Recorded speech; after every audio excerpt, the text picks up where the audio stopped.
I made this post on African spirituality being a scam, and I got a lot of backlash. People called me names. Some say that I should pull down the post. And I waited on you guys to use African spirituality to pull down the posts.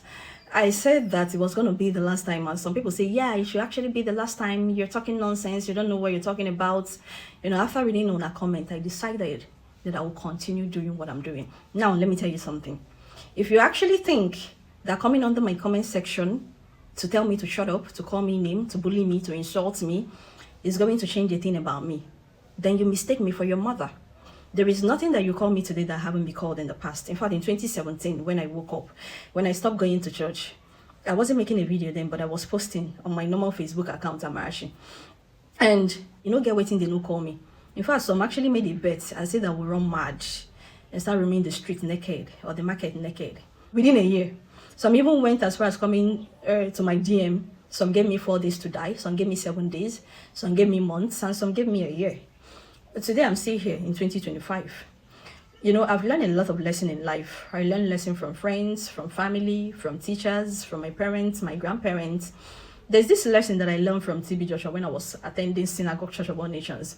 He said, what people don't know, they call names. What they know, they destroys. And in 2017, white people were abusing me. So many of you that actually abused me in 2017, when I don't wake up and no apologies rendered. So when you guys were insulting me in 2017, I had a friend, an African American. He will come to my page, read the post I made. He will go down and read the comments. And he will call me. So we talk about the people insulting me, the names they call me. We'll be laughing. And he said something to me. He said that a lot of Africans, their brain has been messed up and completely damaged. That I have to assume the position of a psychiatrist. I have to be patient and persistent. That before the truth sets you free, it will make you mad. That a lot of people are going through that phase of madness. Now, let me ask you a question. You see this bird? This bird is making her nest. I want you to tell me the kind of spirituality that the bird is using to make her nest. And all the birds used to make their nests. There are so many plants, grasses, that are poisonous. I need you to tell me the kind of spirituality that making animals, the herbivores, to pick the healthy plants, the one that will give them nutrients, vitamins, from the poisonous one.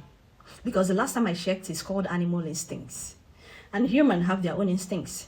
But when humans produce wonders from their instincts, you call it spirituality. Somebody made this comment under this post, and she said the reason why she's not mad today roaming the streets is because of African spirituality. And I used that opportunity to remind her that the reason why she's not mad and roaming the street is because of African science. She was running psychosis, and she was taken to a village or somewhere to an African scientist who extracted some chemicals, some juice from plants and animals, some concoction that he mixed together, gave her, and her brain calmed down. It's the same way the scientists are using to produce the medications that is being administered to patients in psychiatric hospitals. In a normal, sane world, this scientist that healed my sister would have been, refined. That his discovery would have been upgraded and sold all over the world. But when Oyibo do their own, we call it science. When we do our own, we call it spirituality. Do you know how many people, how many of our ancestors that lay down their lives, sacrifice their lives to discover the food you eat today?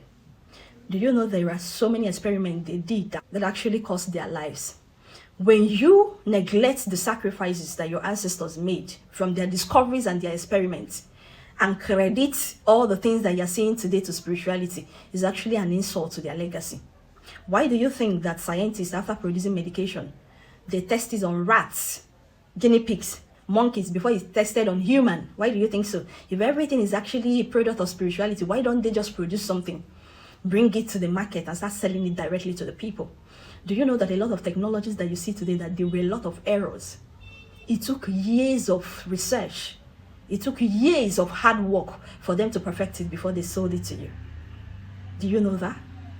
You need to start using your head and your brain. Humans have their instincts, and there is so many wonders that come from the human instincts.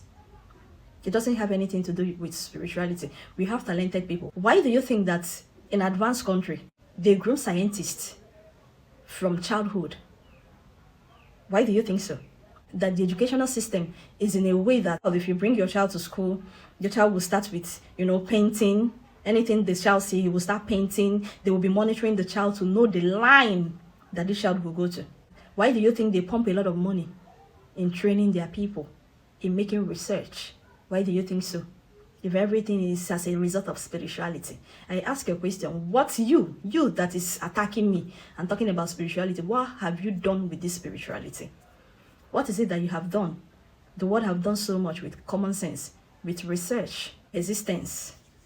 The word spirituality is an insult to the legacy of the people that lay down their lives doing experiments and doing research, and the people that perfected so many things that we use in today's world. Use your head. Back then in 2017, I had a friend, a white guy. So one day while we were talking, he asked me the programs that I love to watch. Back then I was very fascinated to reality shows. So I used to watch Keeping Up with the Kardashians, Love and Hip Hop, I Love Coco, Real Housewife of Georgia, Real Housewife of Atlanta, so many programs, reality programs. So I told him, and he said, I want you to watch more of National Geography. I want you to study the animals. I want you to study the wonders of nature, and I want you to apply it to humans, because there are so much wonders that come out of nature. And that advice helped me a lot. A time will come when you will sit down and appreciate this, just like you woke up from insanity. Unfortunately, our people, the reason why I started talking and making videos against insanity is not because I had problem with a pastor. I have never had any single problem with any pastor all my life. The reason I started making videos is that I felt there was a need for sensitization, that our people need to wake up from this insanity and face the real problem, which is actually the government that are sitting on the resources, on the money that is meant for them. Unfortunately, our people woke up and they started going deeper in illusion and superstition. That is why there's a need for sensitization, and that is why I'm doing this sensitization. I need you to think about all these things that I said the next time you sit down in a dirty place of somebody that claimed to be an African spiritualist. Thank you.